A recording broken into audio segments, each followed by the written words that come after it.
Selamünaleyküm. Herkesin günü hayrola. Hatice ile Dikiş'e hoş geldiniz. Bugün sizlerle birlikte sofra örtü dikimini göstermeye çalışacağım inşallah.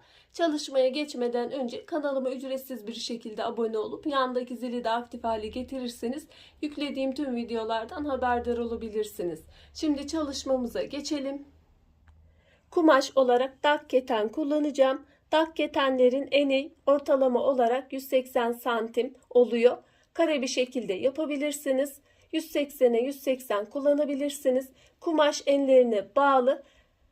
Kare olması şart mı? Hayır. Dikdörtgen şeklinde de eniyle boyunun arasında fark da olabilir. Bu arzunuza bağlı. Kumaşlarınız elinizde nasılsa ona göre hareket edebilirsiniz. Sofra örtüsü, masa örtüsü kullanımında farklı kumaşlar da kullanabiliriz. Zefir kumaşları da tercih edebilirsiniz. Linen kumaşları da istediğiniz gibi kullanabilirsiniz tabii ki de. Burada önemli olan leke tutmaz özelliğinin olması gerekir. Dak kumaşların bu özelliği var. Benim kumaş ölçüm 2'ye 2. Benim elimdeki kumaş biraz en olarak fazlaydı. Bu şekilde değerlendireceğim. Kalan kumaşımı da sonraki videoda runner olarak yapacağım. Başka bir çalışma yapacağız. Kumaşımı ben kestim. En olarak 2, boy olarak 2, kare bir şekilde yapacağım. Öncelikle tüm kenarlarımı overlock makinesinde temizliyorum.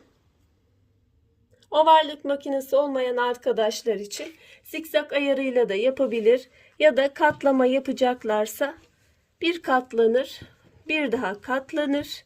Bu şekilde de gayet temiz bir görüntü, hatta daha da güzel bir görüntü oluyor. Güpür de kullanabilirsiniz. İstediğiniz harçları da değerlendirebilirsiniz. Şimdi makineye geçelim. Overlock'unu çekip temizleyelim.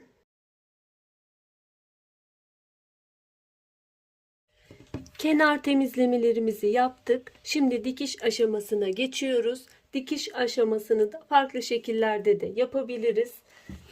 Şöyle bir kere kıvırarak overlock çektiğim için bu şekilde dikim yapabiliriz. Bu kenarı da bu şekilde aynı şekilde dikim yapabiliriz.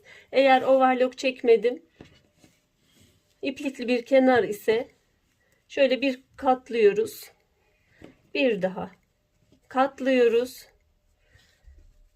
Diğer kenarı da aynı şekilde bir katladım. Bir daha katladım. 1 santim gibi bir katlama makine ayağıyla. Bir makine ayağı da 1 santim oluyor. Bu şekilde de yapabiliriz. Overlock çektik. Şöyle katlamalar alabiliriz. Burada 2 santim şeklinde alabiliriz. 3 santim şeklinde alabiliriz. Katlamaların genişliği size bağlı. Ben çok küçültmek istemiyorum. Ben 2 santimlik bir katlama yapacağım. Burada ikili katlama şeklinde de tabii ki de yapabiliriz. 2'ye 2 4 santim olur. Burada da köşe kısmı olacak. Aynı bu şekilde de devam edebiliriz. Ben köşe yaparak yapacağım. Ama basit köşede isterseniz şöyle overlock çektik. Tek katlıyoruz. 2 santim katlama aldım. Buradan da 2 santim bir katlama alıyorum. Bu şekilde şuradan dikişi dikiyoruz sona kadar. Sonra şuradan da bir dikiş yapıp bu şekilde de gidebiliriz. Basit köşe. Köşeyle uğraşmadan direkt dikmiş oluruz. Ben köşe yapacağım. Önce köşeleri kendiliğinden yapalım. Bunda basit yöntemleri var. Farklı şekillerde köşe yapılabiliyor. Şöyle basit bir yöntem göstereyim. Bugün hava biraz kapalı olduğu için videoda biraz karanlık çıkmış gibi oluyor. Elimden geldiği kadar aktarmaya çalışıyorum. Burada ben 2 santimlik bir katlama yapacağım için şu şekilde şu köşe kulak kısmını şöyle ikiye katlıyorum. Şu şekilde. Burada 2 santimlik bir kenar katlaması yapacağım için 2 katı yani 4 santim bir işaret alıyorum. 2 santimlik bir katlama için 2 katı işaret aldım. Cetvelimi alıyorum. Burada işaretim belirli. Cetvelimin şu düz kısmını kumaş katımın şu kısmıyla bir getiriyorum. İşaret kısmından tutuyorum. Şu taraftan böyle de gözüküyor. Bir çizgi çekiyorum. Bu çizgiden dikeceğim. Santimlik katlamaya 4 santim işaretimi aldım. Cetvelimle bir tutuyorum. Buradan bir çizgi çekiyorum. Diğer köşeleri de bu şekilde yapıp dikişe geçiyoruz. Belirlediğimiz çizgi hattından dikiyoruz. Çizgimizin tam üzerinden dikiyorum.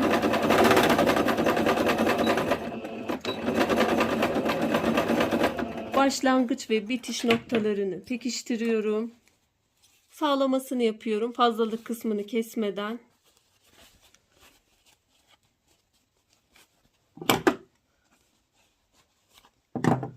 Ve köşemiz hazır. Kendiliğinden köşemiz olmuş oldu.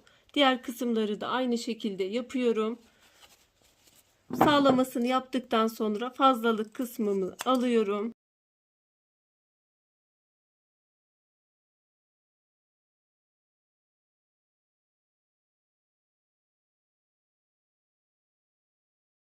Burada da tekrar göstereyim. Fazlalık kısım içinde. Bu köşelerin olmama gibi bir ihtimali yok. Düzgün bir şekilde çizersek köşemiz denk geliyor. Fazlalık kısmını atıyorum.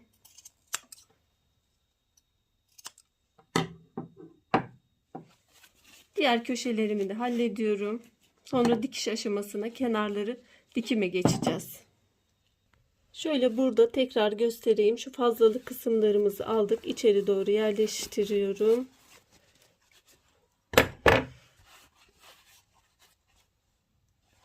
Şurada iç kısımda olan kanatların şöyle ayırıyorum. Tek tarafa yatmaması için, daha düzgün durması için bu şekilde. İsterseniz ütüleyin 2 santimden o şekilde dikin. Ben ütülemeden direkt dikeceğim. Kumaş olarak çok da zorlamayacak. 2 santimden işaretimi alıyorum. Dikiş adımımı bir tık yükselttim.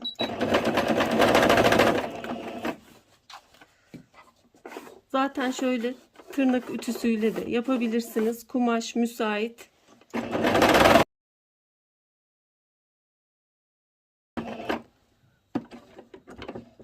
Köşe dönüşlerinde iğne takılı olursa daha güzel sonuç elde edilecek. Çünkü dikiş ayarımızın yeri kaybolmamış oluyor.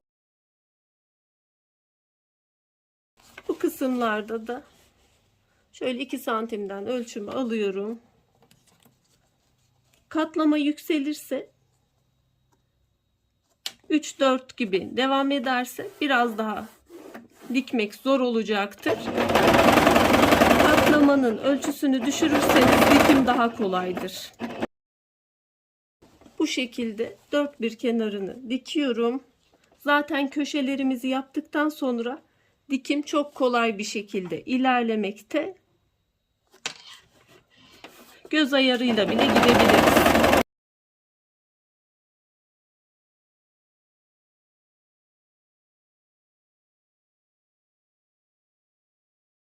Tüm kenarların dikişini bitirdik. Şimdi ütüleyeceğim ve son halini göstereceğim inşallah. Çalışmayı tamamladım. İsterseniz şu dikiş bölümlerini harç güpürde dikebilirsiniz. Ben renkli kumaşlarda genellikle sade bırakmayı tercih ediyorum. Şu şekilde güpürlerde dikebilirsiniz. Kendine uygun tonlarda da dikebilirsiniz. Ben sade bırakmayı tercih ettim. Arzu ederseniz o şekilde de yapabilirsiniz. Umarım faydalı bir çalışma olmuştur. Yapmak isteyen, denemek isteyen arkadaşlara kolaylıklar diliyorum. Allah'a emanet olun. Hoşça kalın, sağlıcakla kalın.